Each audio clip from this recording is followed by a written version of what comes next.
ये यंगस्टर्स ने बचपन से ही सबसे ब्रूटल ट्रेनिंग झेली है। आज इनका मुकाबला एक एग्जाम की तरह है। जब हमारे हीरो ज़ीक की बारी आती है तो वो बिल्कुल रिलैक्स्ड होकर आगे बढ़ता है। सिर्फ कुछ ही ब्लोज में वो अपने ओपोनेंट का टेम्पर लूज करवा देता है और उसे जमीन पर गिरा देता है। जब ओपोनेंट काउंटर अटैक करने की कोशिश करता है तो ज़ीक बड़ी आसानी से उसकी ग्रिप से निकल जाता है, जिसे देखकर इंस्ट्रक्टर उसकी टेक्निक से शॉक हो जाता है। फिर हमारा एमसी बस अपने ओपोनेंट को जमीन पर पटक देता है और अपनी विक्ट्री सिक्योर कर लेता है। सब दंग रह जाते हैं। आखिरकार जो लड़का अरीना फ्लोर पर गिरा हुआ था वो पूरे ग्रुप में सबसे बेस्ट माना जाता था, जबकि हमारे एमसी को एक वीक लूजर समझा जाता था। लेकिन हमारा एमसी इतना स्ट्रांग क्यों है? क्योंकि वो एक रिग्रेसर है। मिलिए ज़ीक ड्रेकर से। उसका जन्म ड्रेकर हाउसहोल्ड में हुआ था, एक ऐसी फैमिली जो लेजेंडरी ड्रैगन स्लेयर्स की डायरेक्ट डिसेंडेंट है। हालांकि फैमिली टाइटल फ्लेक्स करने का उसका वक्त बहुत कम था। उसे जल्द ही अबैंडन कर दिया गया क्योंकि उसकी फैमिली ने उसे अनफिट समझा। जाहिर है उसकी फैमिली को एक सोल्जरमैन चाहिए था, लेकिन ज़ीक एक कर्स्ड हीलर निकला जिसकी किसी ने परवाह नहीं की। पावर की तलाश में ज़ीक कॉन्टिनेंट्स भटकता रहा और अंत में उसे एक एंशंट रेलिक मिली, एक ऐसा ट्रेजर जिसकी चाह खुद एम्परर को थी। पर आखिर में एम्परर के भेजे गए सोल्जर्स ने उसे मार गिराया। इंजरीज इतनी सिवियर थी कि उसकी हीलिंग मैजिक भी उसकी मदद नहीं कर पाई। मगर फेट के कुछ और ही प्लान्स थे। उस चोरी किए गए एंशिएंट रेलिक ने एक अपग्रेड सिस्टम ट्रिगर कर दिया, जिसने उसे एक यंगर एज में रिग्रेस होने का मौका दिया, वो भी उन अवेकेंड एंशिएंट पावर्स के साथ। और इसी पल से उसकी असली कहानी शुरू होती है, ड्रेकर हाउसहोल्ड के ट्रेनिंग इंस्टीट्यूशन द क्रेडल में। ज़ीक की स्टोरी में डीपर डाइव करने से पहले उसकी फैमिली का बैकग्राउंड समझना जरूरी है। Drucker family 3 great transcendent households में से एक है। ये शोहरत उनके एंसेस्टर टेरेकन ड्रेकर से आती है, वो हीरो जिसने 1000 साल पहले ईविल ड्रैगन बहामुत को स्ले करके इस लैंड को बचाया था। टेरेकन की इसी विक्ट्री ने ड्रेकर हाउसहोल्ड की प्रोमिनेंस की बुनियाद रखी थी। शायद उनके लीनिएज की वजह से ड्रेकर ब्लड लाइन के हर डिसेंडेंट को ऑरा का ब्लेसिंग मिला है, जो उन्हें बिना किसी मेहनत के हाई लेवल ऑरा अवेकन करने और नाइट्स के रूप में एक्सेल करने देता है। लेकिन फिर ज़ीक आया। अपने एंसेस्टर्स के उल्टा वो बिना ऑरा वील्ड करने की एबिलिटी के पैदा हुआ था, एक ऐसा डिविएशन जिसने उसे अपनी फैमिली में एक आउटकास्ट बना दिया। रिग्रेस होने के बाद जब ज़ीक अपने बेड पर बिल्कुल केयर फ्री होकर रिलैक्स कर रहा होता है, तभी सडन एक सिस्टम विंडो उसे चौंका देती है। वो तुरंत हाई अलर्ट पर आ जाता है, उस अनयूजुअल साउंड को ध्यान से सुनने लगता है। हालांकि रूम स्कैन करने और किसी को ना पाने पर उसे लगता है कि शायद ये उसका वहम था, पर तभी कुछ और सिस्टम विंडोज चाइम करती हैं। सारी सिस्टम विंडोज में से एक पर्टिकुलर सिस्टम में सबसे जूवी डिटेल होती है। वो अनाउंस करता है कि ज़ीक की सोल को एल्डर ड्रैगन की विल मिली है और वो उसकी सोल के साथ पूरी तरह मर्ज हो चुकी है। जल्द ही उसे सिस्टम के एक पार्ट पर अथॉरिटी दे दी जाती है। जैसे ही एक्टिवेशन कंप्लीट होता है, उसकी आईसाइट के सामने ढेर सारी सिस्टम विंडोज आ जाती हैं। पहली विंडो उसके ओवरऑल स्टैट्स दिखाती है, जिसमें उसकी क्लास, स्किल्स और एक यूनिक स्किल कैटेगरी है जिसे ड्रैकोनियन स्किल लेबल किया गया है। ये स्किल तभी अनलॉक हो सकती है जब वो 10 पॉइंट्स एक्यूमुलेट कर लेगा, लेकिन उसके करंट कार्मा पॉइंट्स 0 है। क्यूरियस होकर वो सिस्टम के साथ फिडलिंग शुरू करता है और जल्द ही सीख जाता है कि इसे कैसे नेविगेट और ऑपरेट करना है। एडमिनिस्ट्रेशन स्टेटस विंडो में दिखाई गई सारी इन्फॉर्मेशन में से जो चीज़ उसे सबसे ज़्यादा अट्रैक्ट करती है वो है क्लास स्किल। उसकी क्यूरियोसिटी की वजह ये है कि क्लास स्किल्स टर्म ड्रैकोनिक लैंग्वेज की एक टर्मिनोलॉजी है जो इस करंट एरा में यूज़ नहीं होती। उसने इस क्लास स्किल्स के बारे में अपने मास्टर से सुना था। उसके मास्टर के मुताबिक एंशिएंट वर्ल्ड के लोग खुद को अपनी स्ट्रेंथ के बेस पर क्लासिफाई करते थे। हर क्लास स्पेशलाइज्ड टेक्निक्स में ट्रेन करती थी, जिसे स्किल्स कहा जाता था। क्योंकि ज़ीक की क्लास एक हीलर की है, तो उसका कॉरेस्पॉन्डिंग स्किल हीलिंग कहलाता है। जब ज़ीक अवेकिन हुआ था तो उसकी मास्टर ने, जो कि एक फीमेल थी, उसे इतना रिलेंटलेसली ट्रेन किया था कि वो मौत के करीब पहुंच गया था। उनके ट्रेनिंग मेथड्स अनयूजुअल थे और उसे आज भी वो अनबेरेबल पेन याद है जो उन्होंने उसे दिया था ताकि वो उसे हील कर सके। खैर, ज़ीक वेरीफाई करने का फैसला करता है कि क्या वो वाकई एक हीलर है जैसा कि सिस्टम क्लेम कर रहा है। जैसे ही वो अपनी पावर्स एक्टिवेट करता है, उसे रियलाइज होता है कि वो सच में एक हीलर है। वो हैरान है क्योंकि अपनी पास्ट लाइफ में वो अपने 20s में हीलर बना था, ठीक तब जब उसका ईथर हॉल अनलॉक हुआ था। क्योंकि वो बिना ईथर हॉल अनलॉक हुए अपनी हीलिंग एबिलिटी एक्सेस नहीं कर सकता, इसका साफ मतलब है कि उसका ईथर हॉल पहले ही खुल चुका है। ये न्यूज़ इतनी ही अच्छी है जितनी वो हो सकती थी। न सिर्फ वो अपनी सारी मेमोरीज के साथ पास्ट में लौटा है, बल्कि उसके स्किल्स भी उसके साथ आए हैं, और ये उसे एक बहुत ही एडवांटेजस पोजीशन में रखता है। जब वो सिस्टम को और एक्सप्लोर करने का सोचता है, तभी कोई उसका नाम पुकारता है और दरवाज़ा खटखटाता है। वो जल्दी से सिस्टम विंडोज को साइड करने की कोशिश करता है, इससे पहले कि कोई देख ले। हालांकि इम्पेशेंट विजिटर बिना रिस्पॉन्स का वेट किए रूम में घुस जाता है। जो आदमी अंदर आया है वो ज़ीक का एक्सक्लूसिव सर्वेंट डेकर है। वो शायद यहाँ ये चेक करने आया है कि उसका यंग मास्टर आने वाले इवेंट के लिए प्रिपेयर्ड है या नहीं।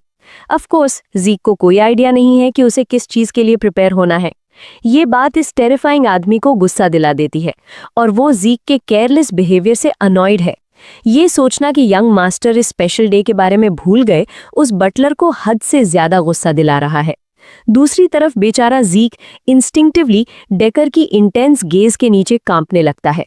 अब जब ज़ीक इस बारे में सोचता है तो उसे याद आता है कि अपनी पास्ट लाइफ में वो हमेशा डेकर से डरता था। भले ही उसका माइंड एक 32 ईयर ओल्ड का है, लेकिन उसका सबकॉन्शियस इस बॉडी में बसी उस दहशत को नहीं निकाल पा रहा। ठीक उसी वक्त एक क्लास स्किल एक्टिवेट होती है जिसे कंपोज्ड माइंड कहते हैं। ऑलमोस्ट इंस्टेंटली ज़ीक का कांपना और उसके चेहरे पर हर डर का निशान पूरी तरह मिट जाता है। जाहिर है, कंपोज्ड माइंड एक ऐसी स्किल है जो ये इंश्योर करती है कि यूजर का मेंटल स्टेट किसी भी सिचुएशन में अनअफेक्टेड रहे, जिससे वो हमेशा काम और कंपोज्ड रह सके। ज़ीक को ये काफी कन्वीनियंट लगता है कि ये अपने आप एक्टिवेट हो सकती है। इस बीच बटलर अपनी बात रिपीट करता रहता है, अपने यंग मास्टर को आने वाले इवेंट की इंपॉर्टेंस याद दिलाने की कोशिश करता है। हालांकि ज़ीक तुरंत रिस्पॉन्ड नहीं करता। बटलर के बहुत इंसिस्ट करने पर ज़ीक फाइनली ध्यान देना शुरू करता है और एडमिट करता है कि उसे याद है। उसे वो इवैल्यूएशन टेस्ट अच्छी तरह याद है जिसे पैनक्रेशन कहते हैं। पैनक्रेशन क्या है ये समझने के लिए थोड़ा कॉन्टेक्स्ट ज़रूरी है। सारे ड्रैकर्स एक ट्रेनिंग सिस्टम से गुजरते हैं जिसे द क्रेडल कहते हैं, जो उनके 7 साल की उम्र से शुरू होता है। 5 साल तक वे स्ट्रिक्ट बेसिक ट्रेनिंग लेते हैं।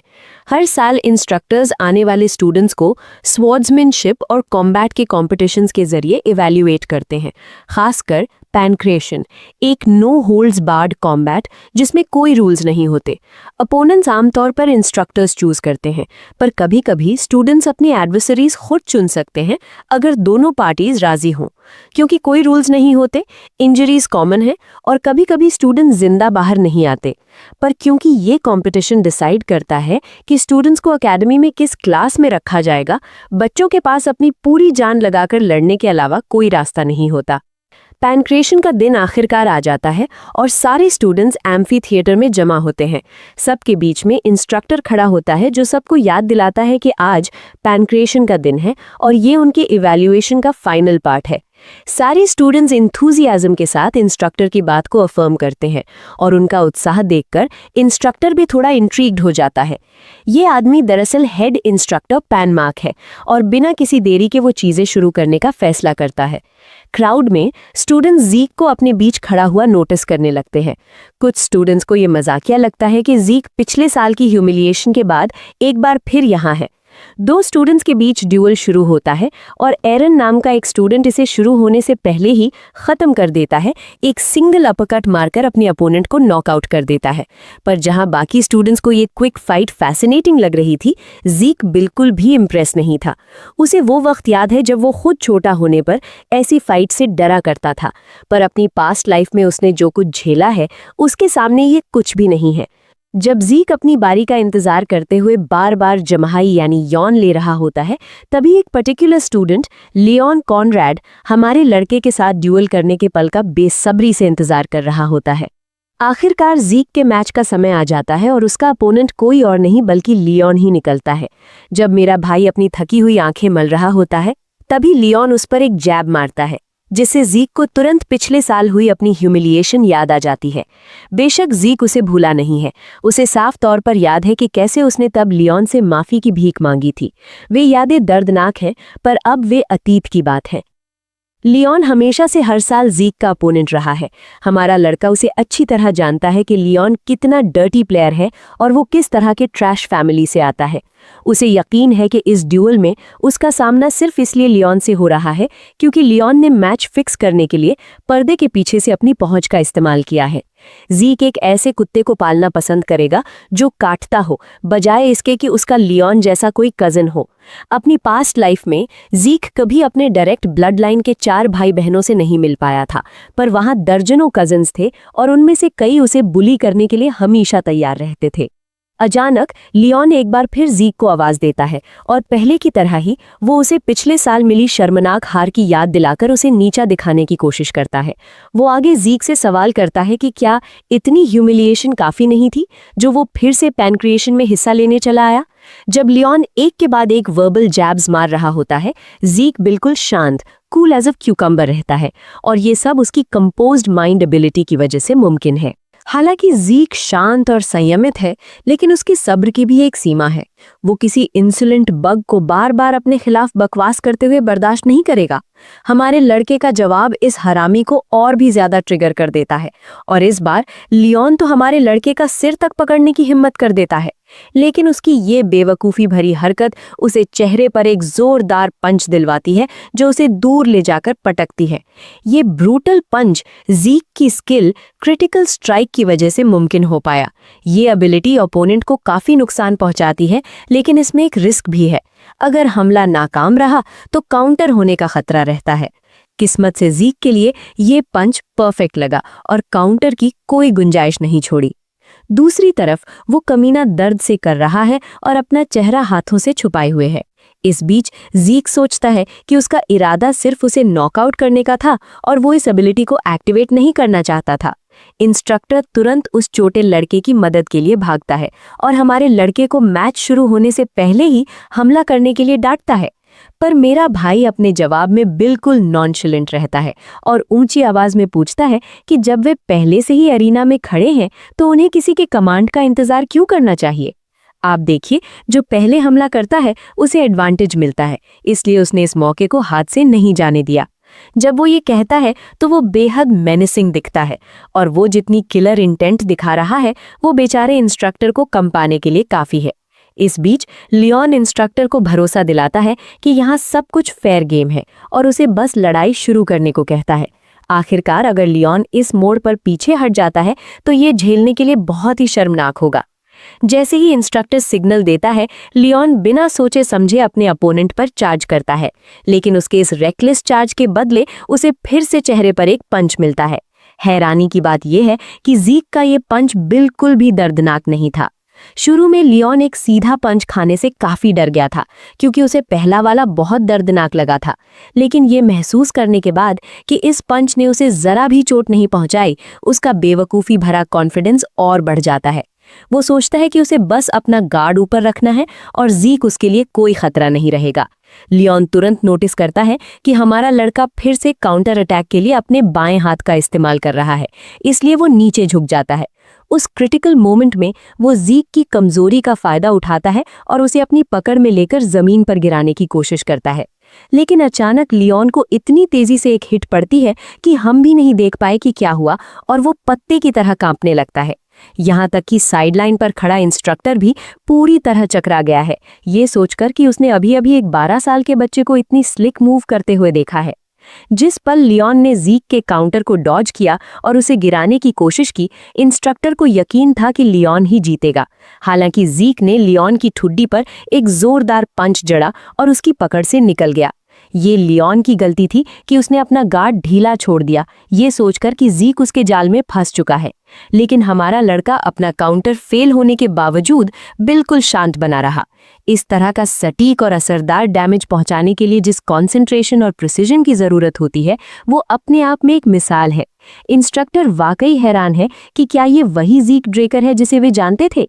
हालांकि वो बदतमीज लड़का उस ब्रूटल पंच के बाद सदमे में है। उसका दिमाग सुन्न हो चुका है और इससे पहले कि वो रिएक्ट कर पाता उसे एक और झटका लगता है जिससे वो लड़खड़ा जाता है। लेकिन वो जल्दी से खुद को संभालता है और अपनी तरफ से एक पंच मारता है। उस क्रिटिकल मोमेंट पर ज़ीक की एक क्लास स्किल अपने आप एक्टिवेट हो जाती है, हाइटेंड सेंस, जो अस्थायी रूप से उसकी परसेप्शन को बढ़ा देती है। इस स्किल के साथ ज़ीक अपनी तरफ आते हुए पंच को 960 फ्रेम्स पर सेकंड स्लो मो में देख सकता है, जिसे डॉज करना बच्चों का खेल बन जाता है। जैसे ही पंच उसके पास से निकलता है, ज़ीक तुरंत लियोन का हाथ पकड़ता है और उसे जोर से जमीन पर स्लैम डंक कर देता है। असर इतना ब्रूटल था कि जमीन ही फट गई। एक और स्किल एक्टिवेट होती है जिसे प्रिसाइज स्टैब कहा जाता है, जो ज़ीक को लियोन के वीक पॉइंट्स को टारगेट करने और क्रिटिकल डैमेज देने में मदद करती है। उस कमीने को जमीन पर पटकने के बाद ज़ीक अपनी मुट्ठी बांधता है, उसका चेहरा तबाह करने के लिए तैयार। बेचारा लियोन उससे रुकने की भीख मांगता है, पर मेरा भाई नहीं रुकता और उसके चेहरे पर एक जोरदार पंच जड़ देता है। इस काम की क्रूरता देखकर इंस्ट्रक्टर के पसीने छूट जाते हैं और दर्शक सन्न रह जाते हैं। वो आखिरी हिट बेहद सैटिस्फाइंग महसूस होती है और इस छोटी सी लड़ाई के बाद अपनी बुली की धज्जियां उड़ाकर ज़ीक को बहुत सुकून मिलता है। उसे खुशी है कि उसके इस छोटे से शो की वजह से अब बाकी कजन्स उसे परेशान करने से पहले 100 बार सोचेंगे। वैसे उसे फर्क नहीं पड़ता, अगर उन्होंने कुछ भी करने या कहने की हिम्मत की तो वो उन्हें हमेशा के लिए खामोश कर देगा। ऐसा लगता है कि इन अक्षम बेवकूफ़ों में डर पैदा करने के लिए इतना काफ़ी नहीं था।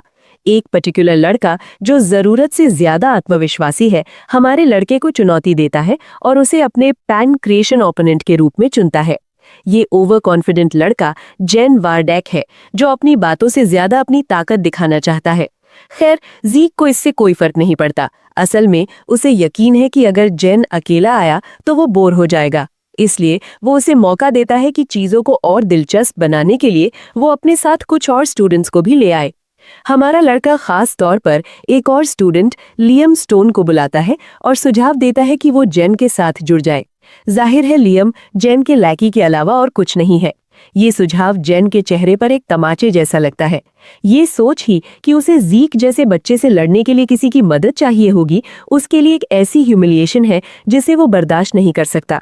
लेकिन ज़ीक उसे उकसाना जारी रखता है, जिससे वो और भी ज्यादा गुस्से में आ जाता है। जेन अब आग बबूला है और ज़ीक को पीट पीट कर अधमरा कर देना चाहता है।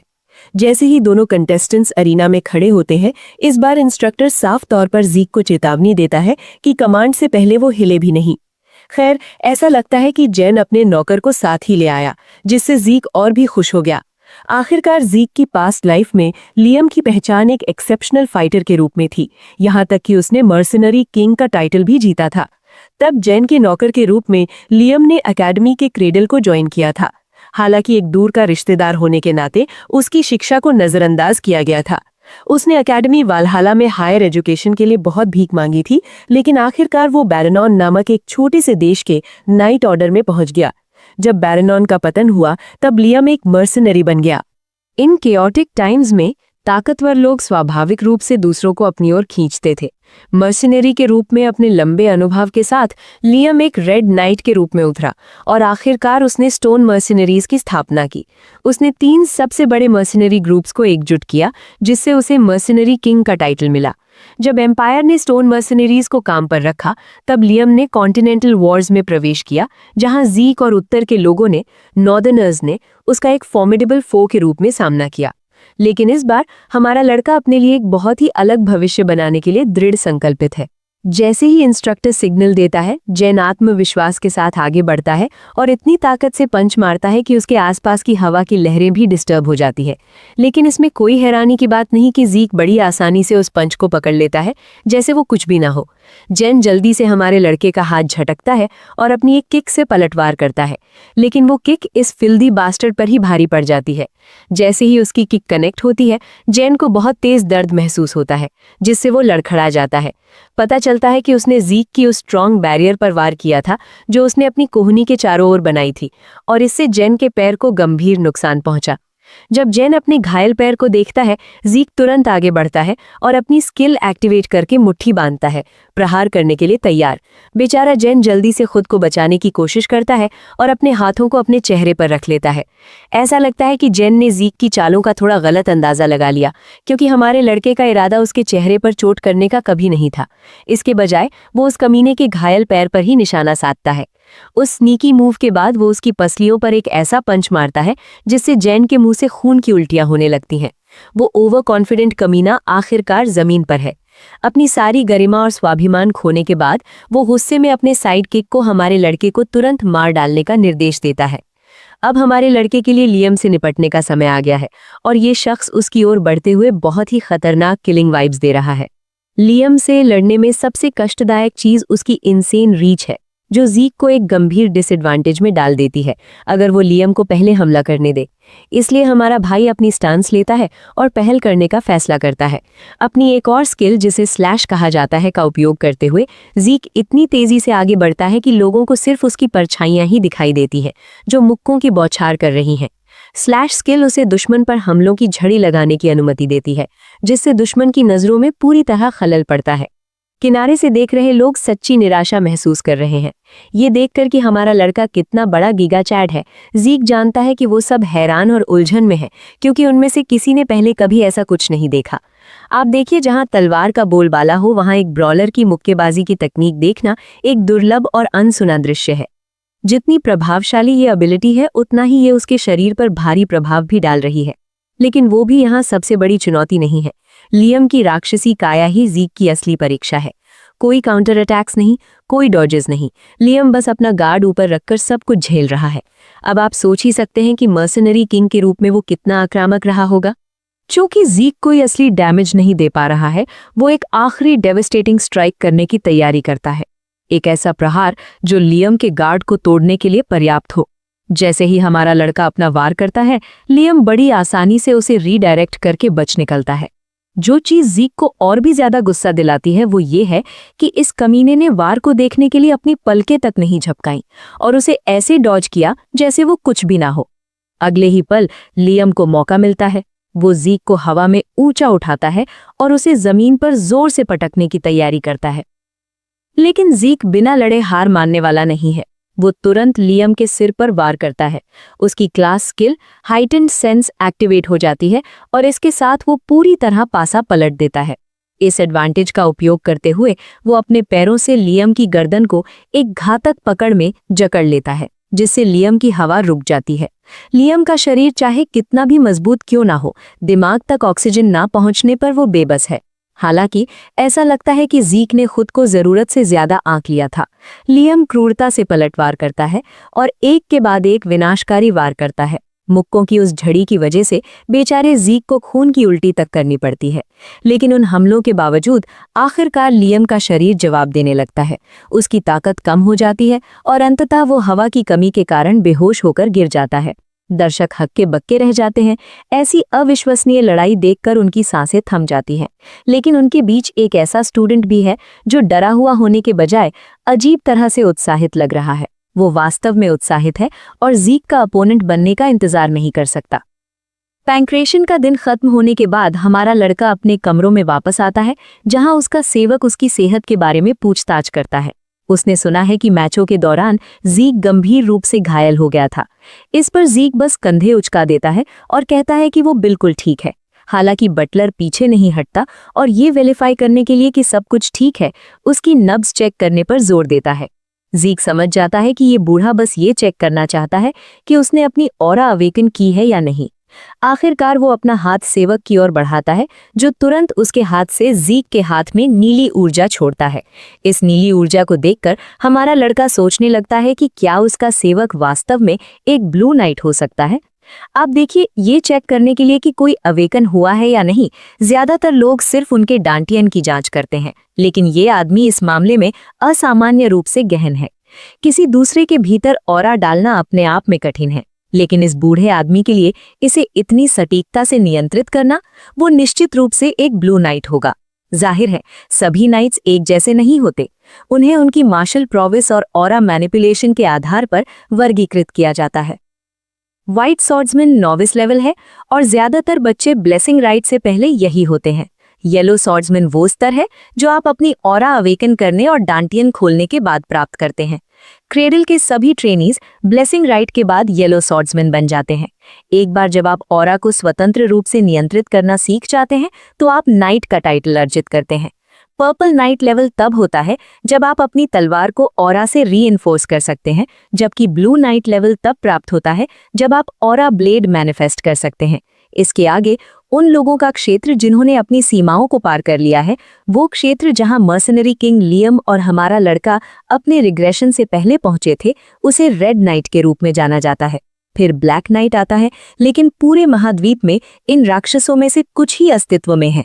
ये सब ध्यान में रखते हुए ज़ीक मदद नहीं कर सकता, लेकिन सोचता है कि उसके सेवक जैसा कुशल व्यक्ति जो स्पष्ट रूप से कमांडर बनने के लायक है, उसका बेबीसिटर कैसे बन गया।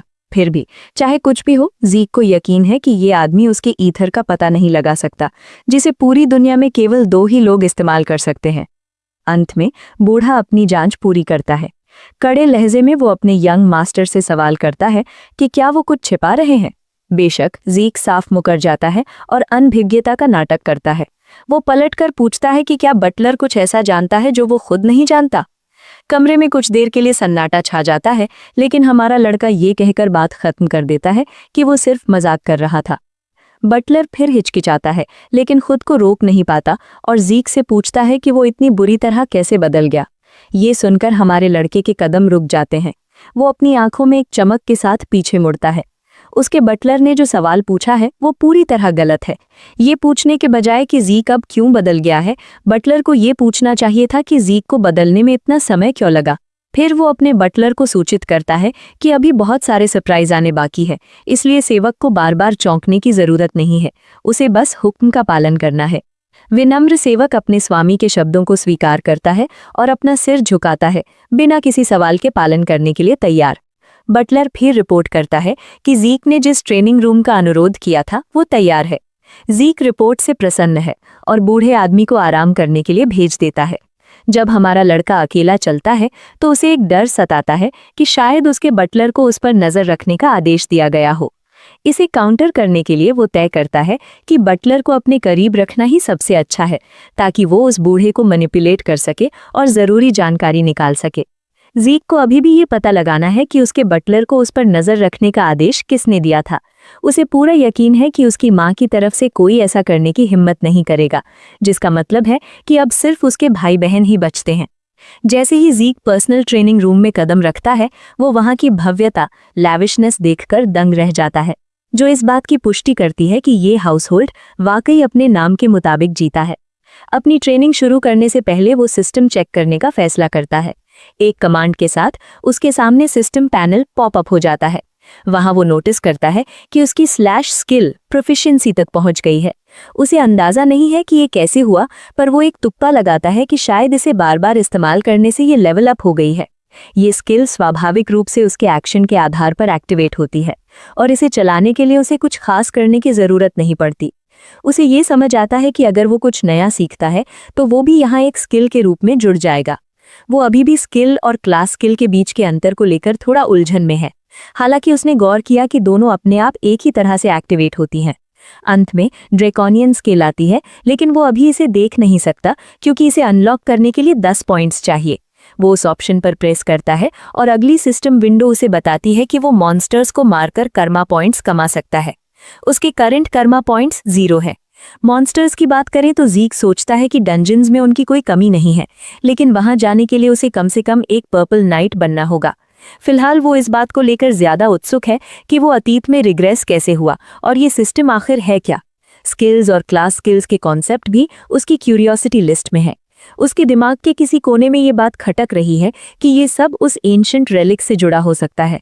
हालांकि वो पक्के तौर पर कुछ नहीं कह सकता क्योंकि उसके पास सब कुछ जोड़ने के लिए पर्याप्त जानकारी नहीं है। जो भी हो, वो अपनी स्वॉर्ड उठाता है और खुद को और मजबूत बनाने के लिए अपने पास मौजूद हर चीज का इस्तेमाल करने का फैसला करता है, चाहे वो सिस्टम हो या ड्रेकर लिनिएज। इस दुनिया में 2 ही ज्ञात शक्तियां हैं, नाइट्स का ऑरा और मेजेस की मैना। नाइट्स अपनी ऑरा को डंजन्स में मजबूत करते हैं, जबकि मेजेस सर्कल्स के जरिए अपनी मैना को रिफाइन करते हैं। ये दोनों शक्तियां एक दूसरे के बिल्कुल विपरीत हैं, जिसका मतलब है कि अगर किसी ने एक शक्ति अवेकन कर ली है तो वो दूसरी अवेकन नहीं कर सकता। लेकिन ज़ीक इतना बदकिस्मत था कि वो ना तो डैंटियन और ना ही सर्कल अवेकन कर पाया। इसी वजह से ड्रेका हाउसहोल्ड ने उसे त्याग दिया था, जिससे उसे अपने आवारागर्दी के दिनों में अपने मास्टर से मिलने तक बेमकसद भटकना पड़ा।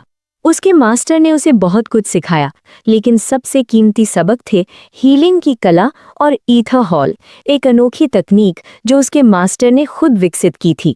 ईथर हॉल के जरिए ज़ीक ने प्रकृति की ऊर्जा को इस्तेमाल करना सीखा, जिसे ईथर कहा जाता है। आज तक वो और उसके मास्टर दुनिया के इकलौते ईथर यूजर्स हैं। सिर्फ 2 घंटे की ट्रेनिंग के बाद ही ज़ीक को ऐसा महसूस होता है जैसे वो बस गिरने ही वाला है। हालांकि उसकी क्लास स्किल हीलिंग एक और क्लास स्किल विगर रिकवरी के साथ एक्टिवेट हो जाती है। हीलिंग एक असाधारण रूप से दुर्लभ स्किल है, जिसे ज़ीक अपने मास्टर से मिलने से पहले जानता तक नहीं था। अगर दूसरे उसे इसका इस्तेमाल करते हुए देख लें तो वे उसे एक इर्रेगुलर करार दे देंगे। इसीलिए उसने लियम के साथ लड़ाई के दौरान इसका इस्तेमाल करने से परहेज किया और कमरे में लौटते ही खुद को हील करने के लिए भागा। जब उसका शरीर फिर से पूरी तरह ठीक हो जाता है, ज़ीक अपनी प्रैक्टिस जारी रखने का फैसला करता है। वो जानता है कि वो एक पल भी बर्बाद नहीं कर सकता। भोर होने तक लगातार ट्रेनिंग के बाद ज़ीक पूरी तरह थका हुआ दिखता है।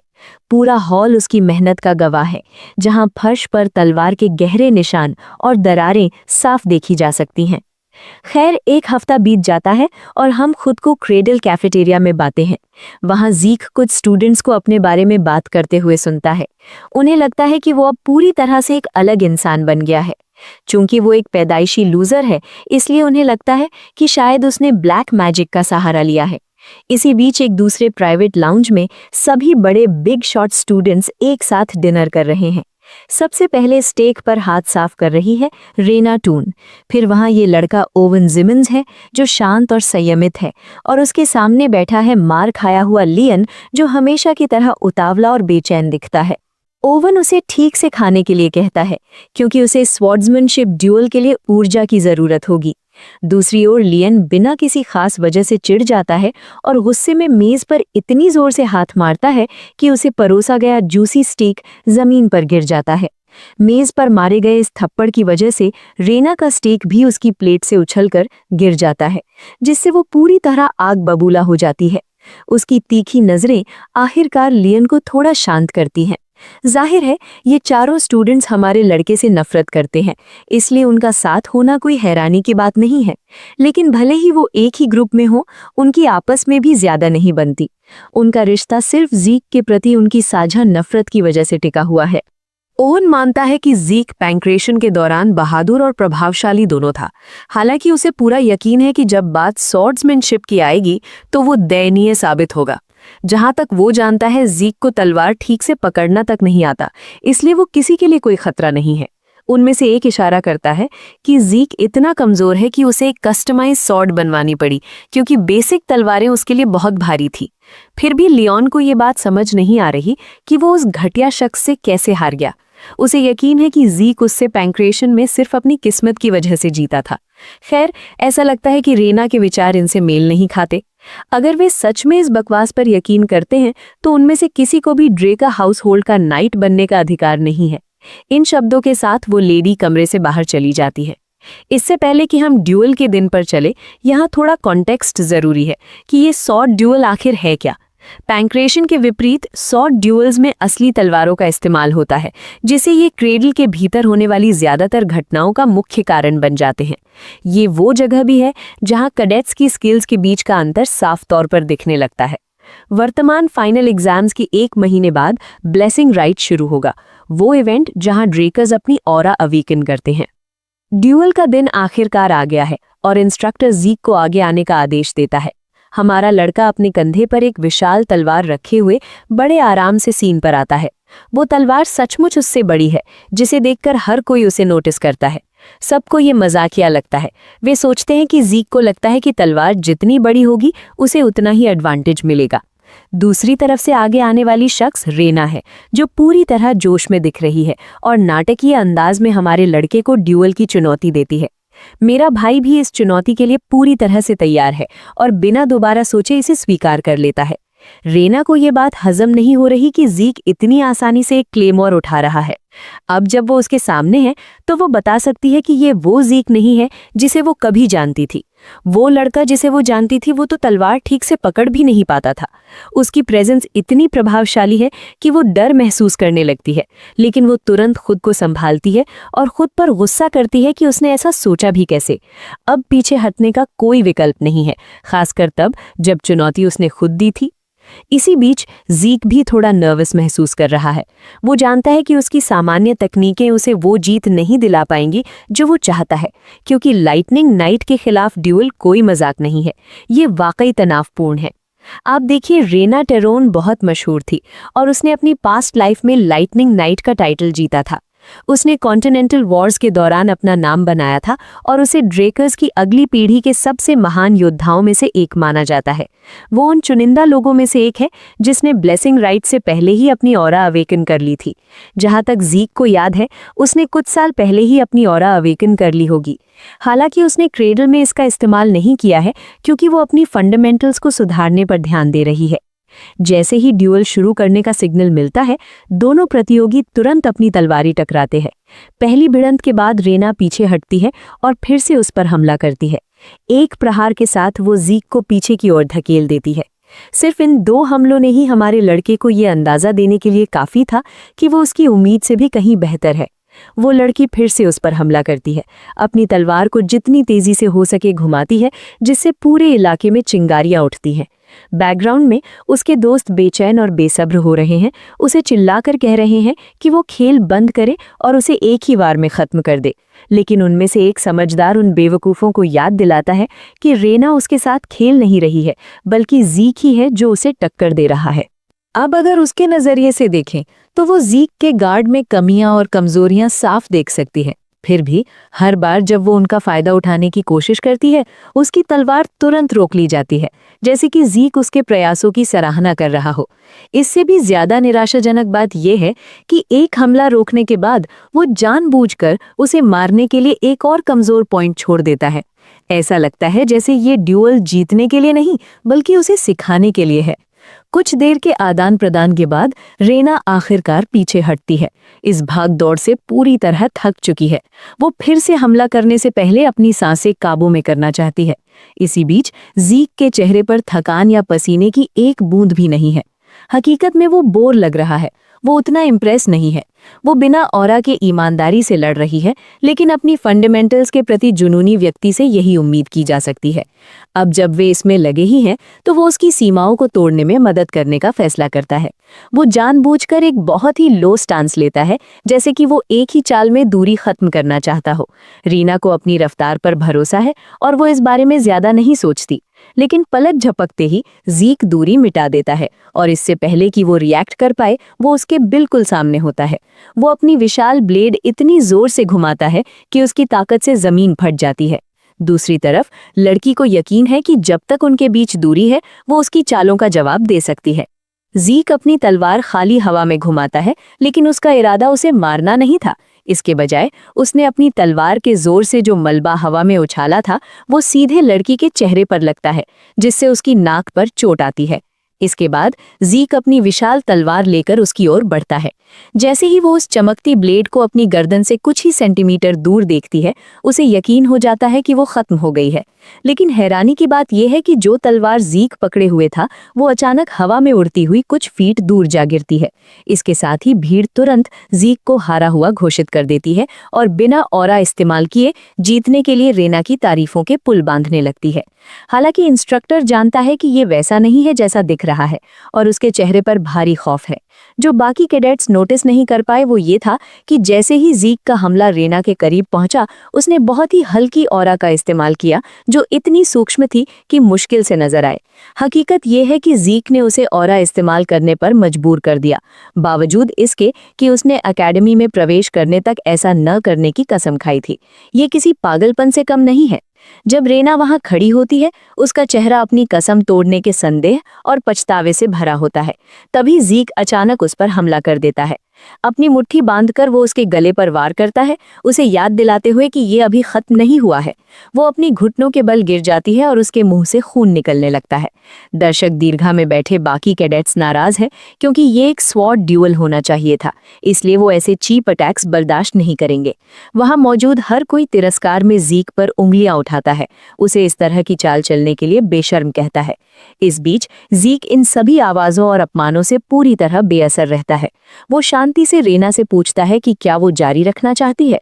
दूसरी ओर रेना जिद पर अड़ी है कि वो अभी हारी नहीं है, ये तर्क देते हुए कि उसने उसे सिर्फ इसलिए मारा क्योंकि उसने अपना गार्ड ढीला छोड़ दिया था। लेकिन जैसे ही वो इस बारे में सोचती है, उसे एक एहसास होता है, अगर उसने मुक्के मारने के बजाय हाथ में चाकू पकड़ा होता तो वो अब तक मर चुकी होती। सिर्फ इसी वजह से वो सम्मान के साथ अपनी हार स्वीकार कर लेती है। भीड़ जो कुछ ही क्षण पहले ज़ीक का मजाक उड़ा रही थी, अब सन्न रह गई है। ज़ीक ड्रेकर, जिसे कुछ ही दिन पहले मानवीय कचरा कहा गया था, उसने प्रसिद्ध घरानों के सबसे प्रतिभाशाली बच्चों में से एक के खिलाफ एक निर्विवादित जीत हासिल की है। ये तथ्य कि लाइटनिंग नाइट रेना टेरोन हार गई है, वहां मौजूद ज्यादातर लोगों के लिए अकल्पनीय है। सीन अब एबल के महल की ओर मुड़ता है। बाहर एक खतरनाक लड़ाई अभी अभी खत्म हुई है, जो अपने पीछे लाशों का ढेर छोड़ गई है। विलियम इस खौफनाक मंजर को देखता है और ये समझ नहीं पाता कि एबल बिना किसी चिंता के शांति से चाय कैसे पी रहा है। एबल का पूरा ध्यान अभी उस लेटर पर है जिसमें प्रोडिजी रेना पर ज़ीक ड्रेकर की जीत का जिक्र है। वो खड़ा होता है और पूछता है कि ब्लेसिंग राइट में अब कितना समय बचा है, क्योंकि पूर्णिमा तक उनके पास पर्याप्त समय है। एबल का मानना है कि ड्रेकर फैमिली से मिलने जाने का ये सही समय है। ये सुनकर विलियम हैरान रह जाता है कि वो अकेले जाने का फैसला कर रहा है, लेकिन इस स्वॉर्ड मास्टर को ये जानने की बेचैनी है कि उनके परिवार का सबसे छोटा सदस्य किस तरह के अवेकनिंग से गुजर रहा है। जहां ज़ीक की जीत ने पूरे क्रेडल को दंग कर दिया था, वहीं उसे अपनी उपलब्धि की कोई परवाह नहीं थी और उसने जश्न मनाने के बजाय अपनी ट्रेनिंग फिर से शुरू कर दी। 1 महीना बीत गया और आखिरकार ब्लेसिंग राइट का दिन आ गया। ज़ीक को अभी समझ नहीं आता कि वो अपनी पिछली जिंदगी में रेड नाइट कैसे बना था, खासकर इस कमजोर शरीर के साथ। ट्रेनिंग खत्म करने के बाद वो स्टेटस विंडो खोलने का कमांड देता है। उसकी मास्टरी स्किल उसकी उम्मीदों के मुताबिक एक्सपर्ट लेवल पर है। सबसे अच्छी बात यह है कि हर बार जब कोई स्किल रैंक अप होती है तो उसका मास्टरी लेवल रीसेट हो जाता है, जैसा कि उसकी रैंक डी और ई की कई स्किल टियर से साफ है। साथ ही उसने स्विफ्ट स्टीप स्किल में भी महारत हासिल कर ली है, वही जिसे उसने रेना के खिलाफ इस्तेमाल किया था। अपनी तेज इंद्रियों की वजह से वो बता सकता है कि बटलर उस पर नजर रख रहा है। डेकर अपने मास्टर को सूचित करता है कि उन्हें इवेंट के लिए 2 घंटे में निकलना है। ज़ीक को लगता है कि अब तैयार होने का समय आ गया है। ज़ीक काफी समय से मुख्य रियासत नहीं गया है। वो डची ऑफ ट्रॉय में स्थित ड्रेकर परिवार के घर की ओर जा रहा है। हालांकि परिवार का मुख्य निवास महाद्वीप के केंद्र में है, लेकिन ब्लेसिंग राइट वहां आयोजित किया जाता है जहां ड्रैगन स्लेयर की किंवदंती शुरू हुई थी। अपनी मंजिल पर पहुंचकर ज़ीक बग्घी से बाहर निकलता है और ड्रैगन्स नेस्ट की गुफा में कदम रखता है। अंदर पहुंचते ही उसे एक बड़ी बात समझ आती है।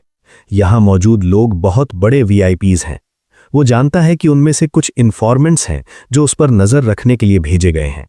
उनके इरादों के बावजूद ज़ीक को लगता है कि जैसे ही उसकी अवेकनिंग उनके होश उड़ा देगी, सब कुछ बहुत अच्छा हो जाएगा। लेकिन तभी उसकी नज़र एक शख्स पर पड़ती है जिसे देखकर उसका खून खौलने लगता है। वो शख्स कोई और नहीं बल्कि एबल है, जो किसी से हाथ मिला रहा है और कह रहा है कि उसे इस इवेंट में आने में कोई दिलचस्पी नहीं थी, सिवाय एक व्यक्ति के, और वो व्यक्ति उसका सबसे छोटा भाई है। ड्रेकर परिवार के दूसरे बेटे का निकनेम लायन ब्लेड है, लेकिन उसका एक और मशहूर नाम है जिसे ज़ीक अच्छी तरह जानता है, द बुचरिंग नाइट। हमारा लड़का अपने बड़े भाई का सामना करते हुए खुद को शांत रखने की पूरी कोशिश करता है। आखिरकार इस स्थिति में उसके पास ज्यादा विकल्प नहीं है। उसकी पिछली जिंदगी में दूसरा बेटा कभी भी ज़ीक की ब्लेसिंग राइट देखने नहीं आया था। इसका मतलब है कि पेनक्रेशन कंपटीशन में उसके कार्यों ने भविष्य की दिशा बदल दी है। गुस्से में अपनी मुट्ठी भींचते हुए ज़ीक को एहसास होता है कि उसने अपने लिए एक मौका हासिल कर लिया है। जल्द ही ब्लेसिंग राइट शुरू हो जाती है। एरन को पहले वॉरियर के रूप में बाहर आने के लिए कहा जाता है। वो तुरंत अपना हाथ एक रहस्यमयी पूल के अंदर डालता है, जिससे उसके हाथ से नीली रोशनी यानी ब्लू एसेंस निकलने लगती है। ये समझाया जाता है कि हर ब्लेसिंग राइट अनुष्ठान के दौरान ड्रैकर ब्लड लाइन का हर सदस्य अपनी सील की हुई ऑरा को जगाता है, ठीक उसी समय जब उन्हें क्रेडल से ग्रेजुएट होना होता है। ये 12 साल की उम्र में होता है और एरन अवेकन होने वाला पहला उदाहरण बन गया है। अब सामान्य नाइट्स की तुलना में जो 20 साल की उम्र के बाद अवेकन होते हैं, ड्रैकर परिवार के लिए यह प्रक्रिया बहुत तेज है। उनमें से कुछ असाधारण मामलों में जिनके पास ऑरा है, वे ड्रैगन स्लेयर के एक विशेष गुण को भी जगा सकते हैं। इस गुण को मैना इनहिबिशन कहा जाता है। दिलचस्प बात यह है कि मैना लैम्प्स लाल चिंगारियों के साथ तीखी प्रतिक्रिया दे रहे हैं। जो लोग मैना इनहिबिशन प्राप्त करते हैं, वे रेड और ब्लैक नाइट्स का मुकाबला करने जितने शक्तिशाली हो जाते हैं। इसे प्योर ब्लड अवेकनिंग कहा जाता है।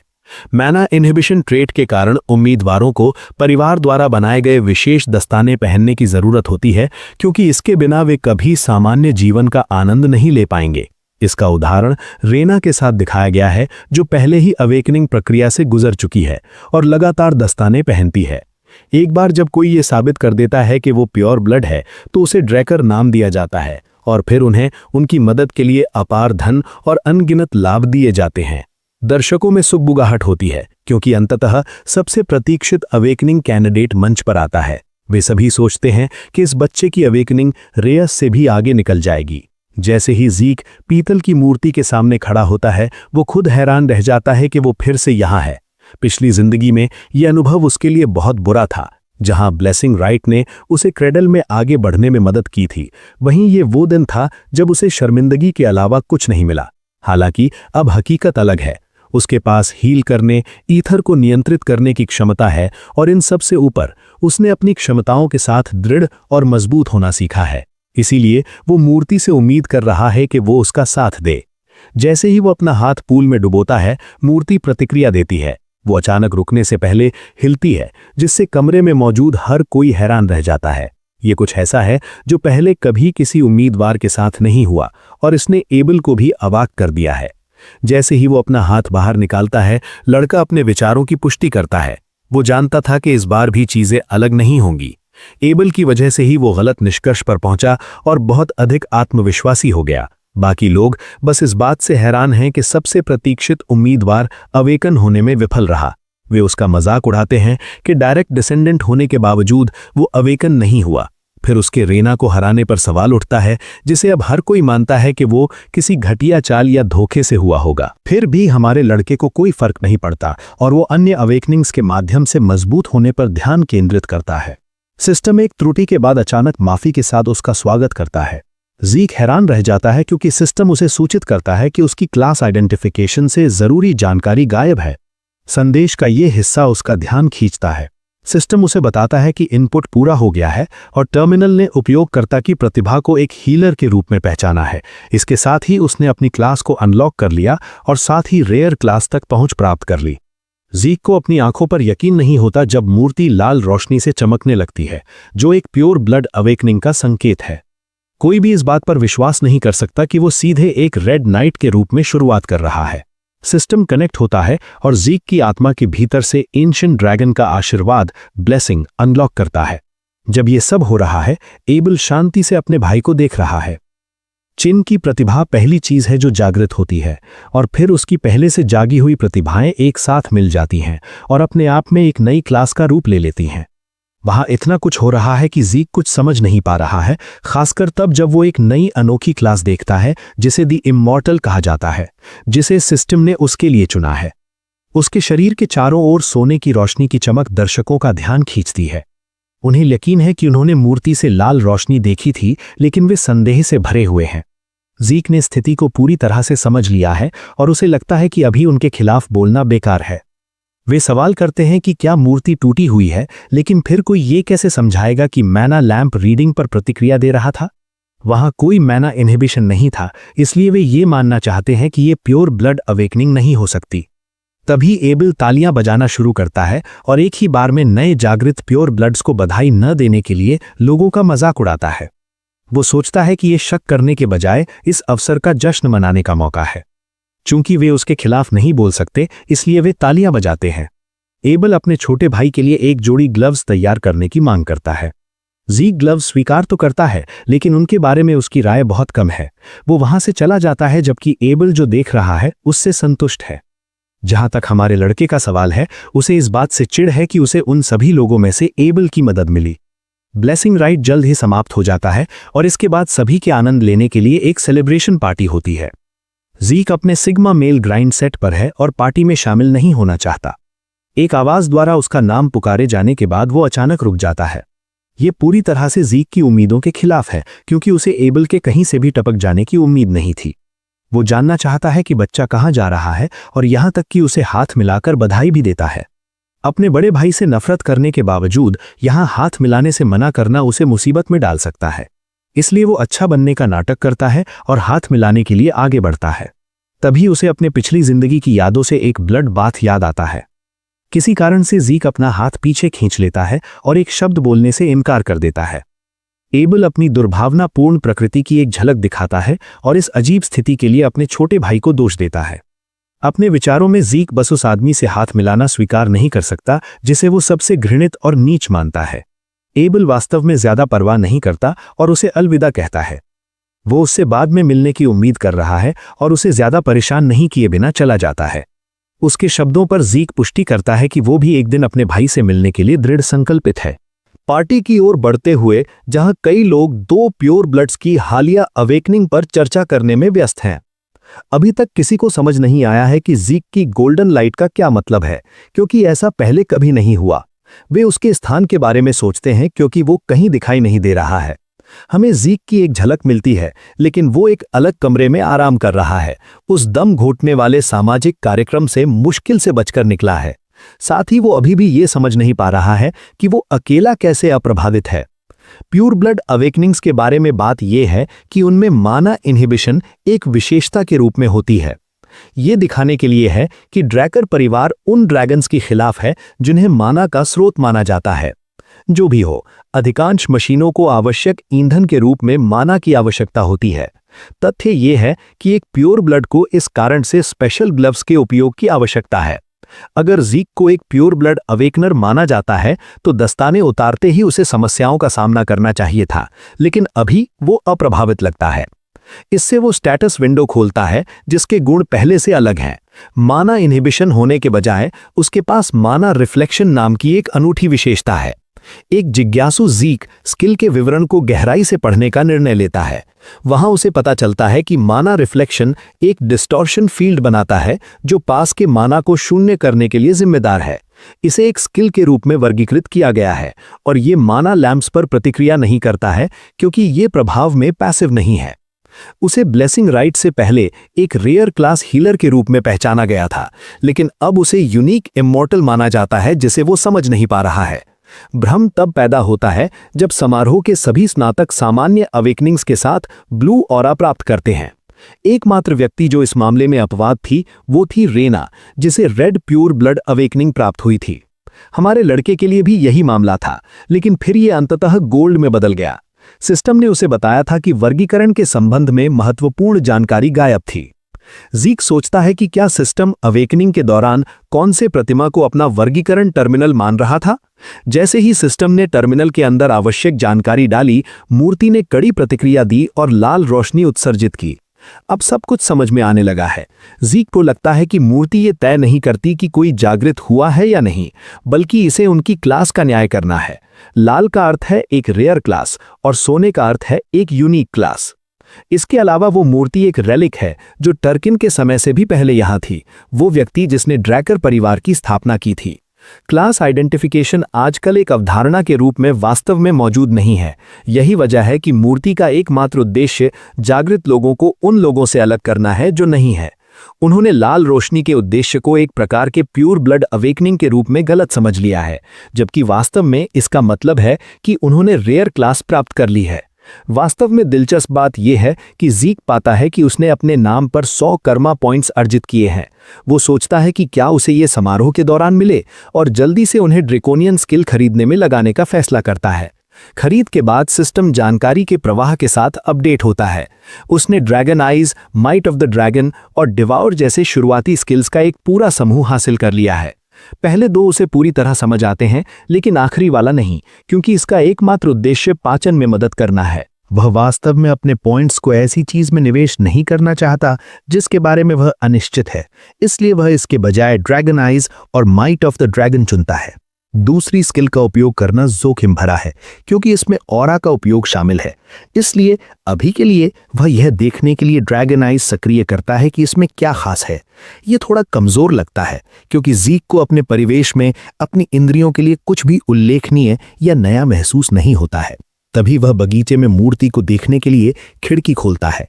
स्किल उसके आवर्धन को बढ़ा देती है, जिससे वह दूर की वस्तुओं को करीब से देख पाता है। साथ ही उसे उस वस्तु के बारे में विस्तृत जानकारी देखने की क्षमता दी जाती है जिसे वह देख रहा है। मूर्ति के निर्माण के संबंध में सभी प्रकार के गुण उसके शरीर को जानकारी से भर देते हैं। यह उसके शरीर पर भारी पड़ता है और शक्ति का उपयोग करने के बाद वह बहुत थका हुआ महसूस करता है। ज़ीक सोचता है कि उसकी शक्तियां केवल सीमित रूप से उपयोगी होंगी यदि उनका इतना भारी नुकसान है। शुक्र है उसका हीलिंग फैक्टर काम करना शुरू कर देता है, जिससे उसकी थकावट दूर हो जाती है। आश्चर्य की बात यह है कि ज़ीक ने हील करने का इरादा भी नहीं किया था, ये बस अपने आप शुरू हो गया। सिस्टम स्क्रीन का निरीक्षण करते हुए उसे एहसास होता है कि उसके सभी क्लास स्किल्स पैसिव एबिलिटीज में बदल गए हैं और यहां तक कि एक स्तर ऊपर भी चले गए हैं। हीलिंग फैक्टर उसे बिना सक्रिय किए अपने शरीर की मरम्मत करने की अनुमति देता है। यह उसकी पिछली स्किल का एक बेहतरीन संस्करण है। हालांकि ऐसा लगता है कि हीलिंग बहुत ज़्यादा ओपी है, ये ऐसा कुछ नहीं है जिसे आप लगातार स्पैम कर सकें, अन्यथा वह पहली बार में मरता ही नहीं। साथ ही हीलिंग फैक्टर प्रकृति में अनंत है।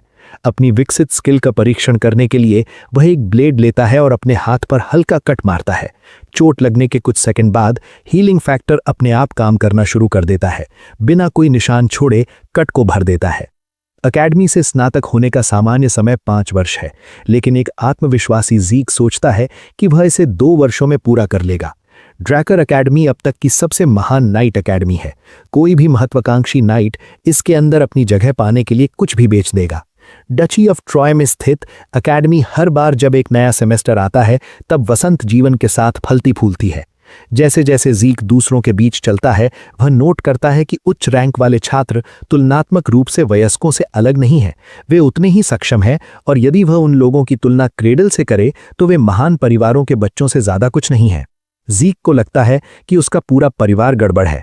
ड्रैगर परिवार का समर्थन करने वाले संपन्न शाखा परिवारों में 3 परिवार सबसे प्रमुख हैं और उनके पास महान परिवार कहलाने का प्रभाव है। पहला शक्ति का टुन है जिसका रिया हिस्सा है, दूसरा परिवार बुद्धि का जिमन्स है और अंत में सोने का वार्धजिक परिवार है। उन 3 परिवारों के बच्चे यहाँ हैं, लेकिन ज़ीक ने उनके बारे में एक पल के लिए भी नहीं सोचा। दृश्य प्लैटिनम मैंशन के हाई क्लास डॉर्मेट्री की ओर कटता है। ये हाई क्लास डॉर्मेट्री एक ट्रेनिंग हॉल, एक उत्कृष्ट पुस्तकालय और सभी प्रकार की प्रीमियम सुविधाओं का दावा करता है।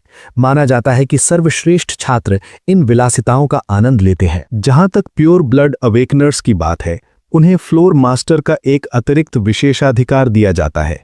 इस फ्लोर को प्लैटिनम फ्लोर के रूप में जाना जाता है। एक मेड हमारे लड़के का स्वागत करती है और जल्द ही उसे उसके निर्धारित फ्लोर पर ले जाया जाता है जहां अन्य लोग इंतजार कर रहे हैं। यहां पहुंचकर ज़ीक ये देखकर थोड़ा थक जाता है कि प्योर ब्लड के रूप में अवेकन होने के बावजूद यहां इतने सारे लोग हैं। उसे बताया जाता है कि डेकर दूसरे कमरे में उसका इंतजार कर रहा है।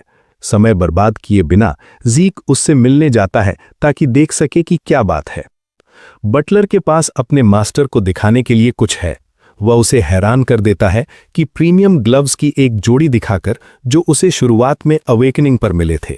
उसने पहले ही नए ग्लव्स हासिल कर लिए हैं, लेकिन अब ज़ीक की नज़र एक नई तलवार पर भी है। वो अपनी ब्लेड चुनता है जिसे बटलर बिना किसी चिंता के सपोर्ट करता है। डची ऑफ ट्रॉय अपनी पर्वत श्रृंखलाओं के करीब होने के लिए जानी जाती है, इसीलिए यहाँ अच्छी लोहे की प्रचुरता और कुशल कारीगर हैं जो पूर्व छात्रों के लिए शक्ति का एक अपूरणीय स्रोत साबित होते हैं। डेकर युवा मास्टर के लिए एक कारीगर खोजना चाहता है, लेकिन ज़ीक इसे खुद संभालने में ठीक है। वह उनसे व्यक्तिगत रूप से मिलना चाहता है और डेकर से पहले से अपॉइंटमेंट सेट करने का अनुरोध करता है। गैलियन हैल्बर्ट एक ऐसा नाम है जिसे बटलर ने भी पहले कभी नहीं सुना है। वह जल्द ही अपॉइंटमेंट के लिए इस आदमी से संपर्क करने का इरादा रखता है। साथ ही वह ज़ीक को याद दिलाता है कि कल उसकी पहली क्लास शुरू होने से पहले वह दस्तावेजों की समीक्षा कर ले। बाद में उसी दिन ज़ीक नोट्स की समीक्षा करने में व्यस्त होता है जब उसके दिमाग में एक दिलचस्प बात आती है। प्लैटिनम फ्लोर उसके लिए आरक्षित है ताकि वह अपने नए ड्रैकोनियन स्किल्स का परीक्षण कर सके और उन्हें विकसित करने में मदद कर सके। एक मेड युवा मास्टर को सूचित करने आती है कि रेया ने उसे डिनर का निमंत्रण भेजा है। ये सुनकर ज़ीक हैरान रह जाता है और मिलने जाने का फैसला करता है। वह उसके फ्लोर पर आता है और खुद को थोड़ा उलझन में पाता है क्योंकि रेया यहाँ अला पोने जैसा कुछ खेल रही है। वह उसका स्वागत करती है और डिनर की अनोखी सेटिंग के लिए माफ़ी मांगती है। ज़ीक बुरा नहीं मानता और बैठ जाता है। वे पहले खाने और फिर बात करने का फैसला करते हैं। मेज़ के दूसरी तरफ से उसे देखते हुए ज़ीक बता सकता है कि वह अपने निचले पेट में ऑरा का उपयोग कर रही है। ऐसी सेटिंग में भी वह सोचता है कि क्या उसने पर्पल नाइट बनने का लक्ष्य रखा है, जो ये समझा सकता है कि उसकी स्वॉर्ड स्किल्स अपनी सीमा तक पहुंच गई हैं। उसकी आंखों में यह अच्छी क्षमता की बर्बादी है। डिनर खत्म होने पर ज़ीक थक गया है और इस बात से हैरान है कि उसने उससे कहीं ज्यादा खाया। अपनी भूख मिटाने के बाद वो स्थिति के मुख्य मुद्दे पर आना चाहती है। रिया उसे टन फैमिली का पूरा समर्थन देने की पेशकश करती है। ज़ीक को लगता है कि ये किसी तरह की गलतफहमी है और उसे याद दिलाता है कि वे दोनों प्योर ब्लड अवेकनर्स हैं। वो पलटकर दावा करती है कि वही गलत है। प्योर ब्लड्स के रूप में उनके पास आनंद लेने के लिए बहुत सारे विशेषाधिकार हैं। उस बंडल में प्लैटिनम फ्लोर शामिल होने के बावजूद उन्हें विकास के मामले में लाभ नहीं मिलता है। सदियों का शैक्षणिक और व्यावहारिक ज्ञान इस शानदार एकेडमी में सुरक्षित है। फिर आपका मार्गदर्शन करने के लिए, आपकी क्षमताओं को विकसित करने के लिए व्यक्तिगत इंस्ट्रक्टर्स भी हैं। यदि किसी के पास इनमें से कोई भी चीज नहीं है तो वे निश्चित रूप से पीछे रह जाएंगे। रिया जोर देकर तर्क देती है कि सपोर्ट करने वाले परिवार महत्वपूर्ण है। वो एबल ड्रेकर का उदाहरण देती है, एक ऐसा व्यक्ति जो परिवार का प्योर ब्लड है और व्हाइट नाइट का खिताब पाने वाला सबसे कम उम्र का व्यक्ति है। अपने वर्तमान स्तर पर वो सबसे मजबूत ब्लैक नाइट्स में से एक है और यहाँ तक कि उसे जिमिन्स फैमिली से समर्थन मिला। जहाँ टेरोन फैमिली के मुखिया ने अभी तक ये नहीं बताया है कि क्यों, उनके आदेश पूर्ण हैं कि वो ज़ीक ड्रेकर को टेरोन फैमिली का समर्थन देना चाहते हैं। रिया अपनी बात दोहराती है, लेकिन हमारा लड़का उसकी भावनाओं के साथ खेलने के मूड में है और शांति से नहीं कह देता है। इससे उसे गहरा सदमा लगता है क्योंकि वो समझ ही नहीं पा रही है कि ये उसके लिए एक बुरा सौदा कैसे है। अपनी सीट से उठते हुए ज़ीक ये कहते हुए जाने के लिए मुड़ता है कि वो वास्तव में प्योर ब्लड अवेकनर होने के अलावा ऐसी किसी भी चीज़ में दिलचस्पी नहीं रखता है। उसे भोजन के बदले कुछ देने के लिए उसके पास साझा करने के लिए व्यक्तिगत सलाह का एक टुकड़ा है। ज़ीक बताता है कि उसकी तलवार बहुत शक्तिशाली है और उसका मानना है कि ये उसके पीछे के उन पुरुषों से संबंधित है। ज़ीक सुझाव देता है कि उसकी सबसे बड़ी ताकत उसके अनुकूलन योग्य शरीर के लचीलेपन से आती है। वो अपने विरोधियों पर सीधे हमला न करने की सलाह देता है। इसके बजाय उसे अपने विरोधियों को शांति से पुनर्निर्देशित करने के लिए अपनी तरल गतिविधियों का उपयोग करना चाहिए। ज़ीक का मानना है कि यदि वो ऐसा करने में सक्षम है तो वो अनिवार्य रूप से पहले से कहीं ज्यादा मजबूत हो जाएगी। ये कहकर वो विदा लेता है, उसे हताश छोड़ देता है। वो अपनी पारिवारिक शक्ति की परंपरा का उपयोग करना चाहती थी जो वो अब तक करती आ रही थी। फिर भी रिया उसके द्वारा कही गई एक बात से इनकार नहीं कर सकती। वो अनंत रूप से अपने परिवार के नाम के योग्य बनने की कोशिश कर रही है, जिसने उसकी स्वॉर्ड स्टाइल को काफी प्रभावित किया है। ज़ीक उसे पकड़ने में सक्षम था। जहां रिया युवा थी और उसे प्रोडिजी के रूप में सराहा गया था, किसी ने उसे कोई सलाह नहीं दी। उसके साथ इस बातचीत ने उसे ज़ीक ड्रेकर के बारे में एक व्यक्ति के रूप में अपनी राय का री-इवैल्यूएट करने के लिए छोड़ दिया है।